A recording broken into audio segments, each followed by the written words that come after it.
श्री गुरुवे नमः। आप सभी को गुरु पूर्णिमा की ढेर सारी शुभकामनाएं।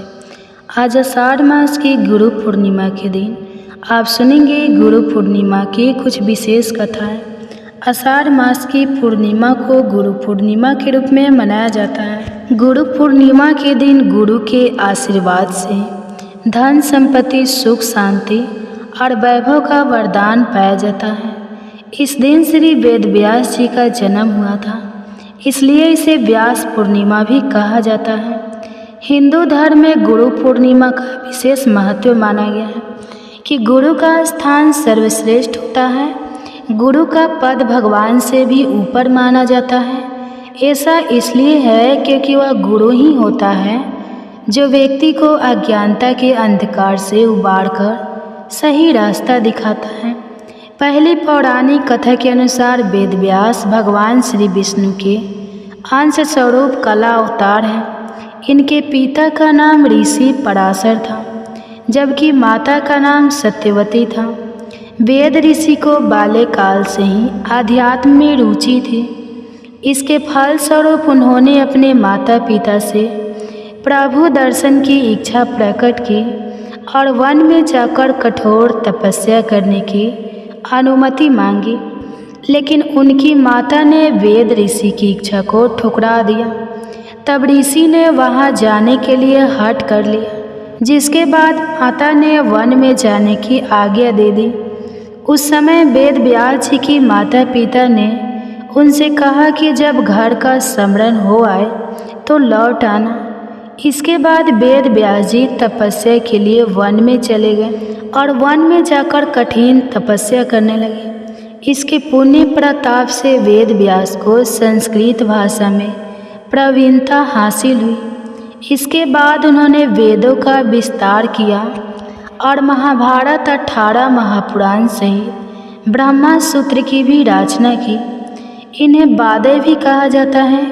वेद व्यास को अमृता का वरदान प्राप्त है, अतः आज भी वेद व्यास किसी न किसी रूप में हमारे बीच में उपस्थित हैं।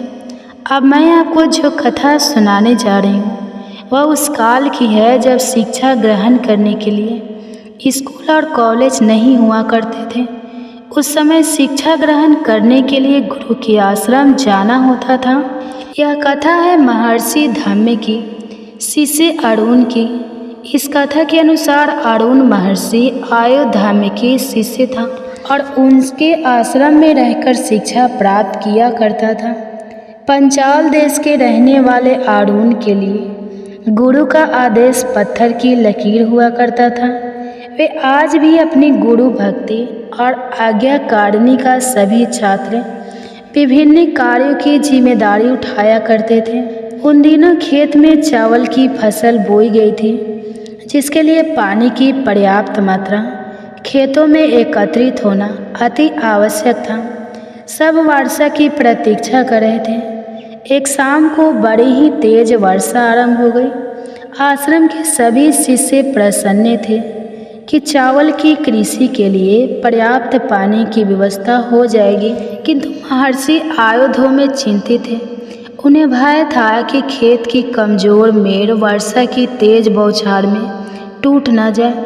अगर ऐसा हुआ तो खेत में पानी टिक नहीं पाएगा और बिना पर्याप्त पानी के फसल बर्बाद हो जाएगी। शिष्यों ने जब महर्षि आयुधम के सर पर चिंता की लकीरें देखी तो उसका कारण पूछा। फिर महर्षि ने अपनी चिंता उन शिष्यों के सामने व्यक्त कर दी। सभी शिष्य यह सुनकर चिंतित हुए, किंतु किसी की समझ में नहीं आया कि ऐसे मौसम में क्या किया जाए। उन शिष्यों में अरुण भी था। उसने महर्षि से खेत में जाकर मेड़ों को देखकर आने की आज्ञा मांगी तो महर्षि ने उसे आज्ञा प्रदान करते हुए कहा, पुत्र, यदि खेत की मेड़ टूट गई हो तो उसकी मरम्मत कर देना। खेत में पानी की जमा रहना आवश्यक है। अरुण गुरु की आज्ञा लेकर भारी बारिश में खेत की ओर चल पड़ा। खेत पहुंचकर उसने देखा कि खेत की मेड़ टूटी हुई है और उनसे होकर खेत का सारा पानी बह रहा है। अरुण तुरंत प्रयासों में जुट गया और उसने खेत के तीनों तरफ मेड़ों की मरम्मत कर दी। इससे वहाँ से बहता हुआ पानी रुक गया, किंतु बहुत प्रयासों के बाद भी चौड़ी मेड़ की मरम्मत वह नहीं कर पाया। वह बार बार उस मेड़ में मिट्टी भरता, किंतु पानी के तीव्र प्रभाव के वहाँ की मिट्टी बह जाती। बहुत प्रयासों के उपरांत भी जब उस मेड़ से पानी जाना बंद नहीं हुआ तो आरोन उस मेड़ पर लेट गया। उसके लेटने से वह स्थान बंद हो गया और वहाँ से पानी का बहना रुक गया। आरोन यूं ही सुबह होने तक बारिश में भीगता रहा और उस पर लेटा रहा। इधर जब सुबह होने लगी तो आरोन आश्रम नहीं लौटा, तो महर्षि आयुधम शिष्य को लेकर खेत पहुँचे। वहाँ उन्होंने आरोन को खेत की मेड़ पर लेटा हुआ पाया। वह पूरी तरह से भीग चुका था और उसका शरीर बुखार से तप रहा था। तब महर्षि ने उसे उठाया और गले से लगा लिया और साथ गए शिष्यों से कहकर उन्होंने खेत की मेड़ की मरम्मत करवाई।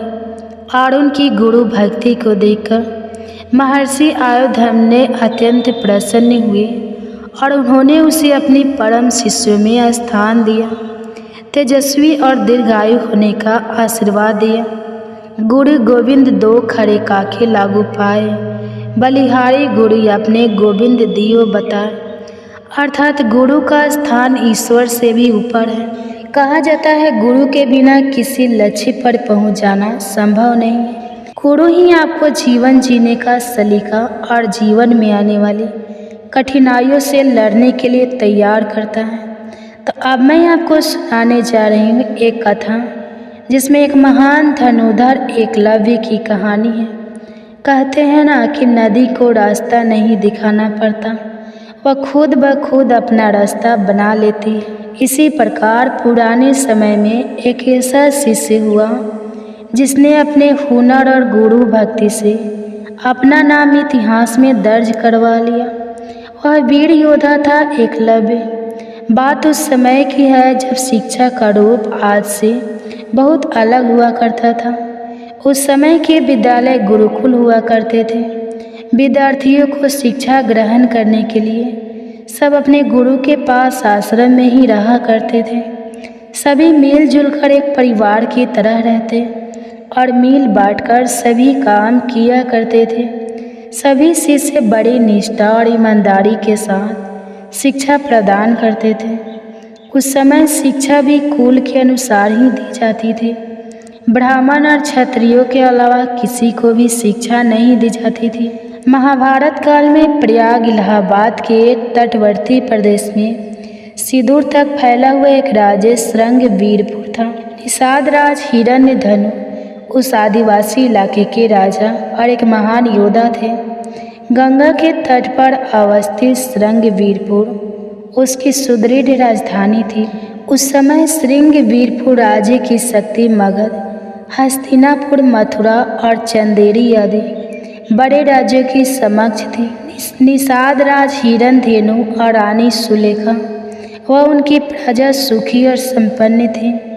निषाद राज हिरण्यधनु की रानी सुलेखा ने एक पुत्र को जन्म दिया जिसका नाम अभिदमन रखा गया।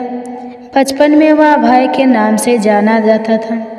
बचपन में जब अभय शिक्षा के लिए अपने गुरु के गुरुकुल में गया तो अस्त्र शस्त्र विद्या में बालक की लगन और एक निष्ठा को देखते हुए गुरु ने बालक को एकलव्य नाम से संबोधित किया। सारी शिक्षा प्राप्त करके एकलव्य जब युवा हो गया तब उसका विवाह हिरण्यधनु के एक निषाद मित्र की कन्या सुनीता से हुआ। एकलव्य को अपनी धनुर्विद्या से संतुष्ट नहीं था। इस कारण धन और विद्या की उच्च शिक्षा प्राप्त करने के लिए उसे एक समय न और विद्या में दक्ष गुरु द्रोण के पास जाने का फैसला किया। एकलव्य के पिता जानते थे कि द्रोणाचार्य केवल ब्राह्मण और क्षत्रिय वर्ग को ही शिक्षा देते हैं और उन्होंने एकलव्य को भी इस बारे में बताया। परंतु धनुर्विद्या सीखने की धुन और द्रोणाचार्य को अपनी कलाओं से प्रभावित करने की सोच लेकर उनके पास गया, परंतु ऐसा कुछ भी नहीं हुआ और गुरु द्रोणाचार्य ने उसे धनुर्विद्या देने से इनकार कर दिया। एकलव्य इस बात से तनिक भी आहत नहीं हुआ और उसने वही जंगल में रहकर धनुर्विद्या प्राप्त करने की ठान ली। उसने जंगल में द्रोणाचार्य की एक मूर्ति बनाई और उन्हीं का ध्यान कर धनुर्विद्या में महारत हासिल की। एक दिन आचार्य द्रोण अपने शिष्यों और एक कुत्ते के साथ आखेट के लिए उसी वन में पहुंच गए जहां एकलव्य रहते थे। उनका कुत्ता राह भटक भटक एकलव्य के आश्रम पहुंच गया और भौंकने लगा। एकलव्य उस समय धनुर्विद्या का अभ्यास कर रहे थे। कुत्ते के भौंकने की आवाज़ से एकलव्य की साधना में बाधा पड़ रही थी, इसलिए उसने ऐसे बाण चलाया कि कुत्ते को जरा भी खरोच भी नहीं आई और कुत्ते का मुंह भी बंद हो गया। कुत्ता असहाय होकर गुरु द्रोणाचार्य के पास जा पहुंचा। गुरु द्रोणा ऐसी श्रेष्ठ धनुर्विद्या देखकर आश्चर्य में पड़ गए। वे उस महान धनुधर को खोजते खोजते एकलव्य के आश्रम पर पहुँचे और देखा कि एकलव्य ऐसे बाण चला रहा है जो कोई चोटी का योद्धा भी नहीं चला सकता। यह बात द्रोणाचार्य के लिए चिंता का विषय बन गई। उन्होंने एकलव्य से उसके गुरु के बारे में जानने की जिज्ञासा दिखाई तो एकलव्य ने उनको वो प्रतिमा दिखा दी। उन्हें यह जानकर और भी आश्चर्य हुआ कि द्रोणाचार्य को मानस गुरु मानकर एकलव्य ने स्वयं ही अभ्यास से यह विद्या प्राप्त की है। अपनी प्रतिमा को देखकर द्रोणाचार्य ने कहा कि अगर तुम मुझे ही अपना गुरु मानते हो तो मुझे गुरु दक्षिणा दो। एकलव्य ने अपने प्राण तक देने की बात कर दी। गुरु दक्षिणा में गुरु द्रोणा ने अंगूठे की मांग की, जिससे कहीं एकलव्य सर्वश्रेष्ठ धनुधर ना बन जाए। अगर ऐसा हुआ तो अर्जुन को महान धनुधर बनाने का वचन झूठा हो जाएगा।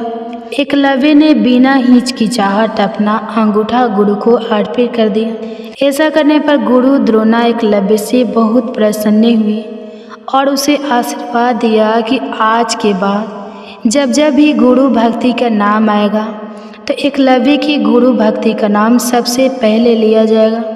आपको आज की यह वीडियो पसंद आई हो तो वीडियो को लाइक करें, ज़्यादा से ज़्यादा शेयर करें और हमारे चैनल को सब्सक्राइब जरूर करें। धन्यवाद।